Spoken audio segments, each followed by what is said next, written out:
खात्यात पैसे जमा जाहीर केलेल्या पॅकेजमधील 8,000 कोटी वितरित नुकसान भरपाईसाठी आणखी 11,000 कोटींची मान्यता फडणवीसांची माहिती शासकीय निवासाने उपमुख्यमंत्री एकनाथ शिंदेंची सर्व मंत्र्यांची बैठक मंत्र्यांच्या कामाचे प्रगती पुस्तक तपासणार स्थानिक स्वराज्य संस्थांच्या निवडणुकीच्या तयारीबाबत आढावा घेणार जैन बोर्डिंग ट्रस्ट 233 कोटी रुपये गोखले बिल्डरला परत करणार 30 तारखेला याबाबत अर्ज सादर करणार दोन्ही बाजूंचे प्रतिज्ञापत्र दाखल झाल्यानंतर धर्मादाय आयुक्त निकाल देणार फडणवीसांपर्यंत आमचा आवाज पोहोचलाय फडणवीसही आमच्या सोबत मोहोळ फसू नये म्हणून विशाल गोखलेंकडून व्यवहाराचा त्याग जैन मुनी गुप्तीनंदी महाराज यांचं वक्तव्य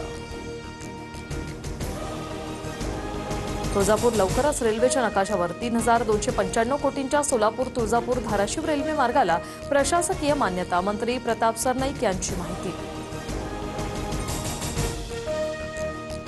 निलेश घायवळला भारतात पाठवा पुणे पोलिसांचं यूके हायकमिशनला पत्र यूके हायकमिशनकडून घायवळचं लोकेशन ट्रॅकिंग सुरू लवकरच भारतात परतण्याची शक्यता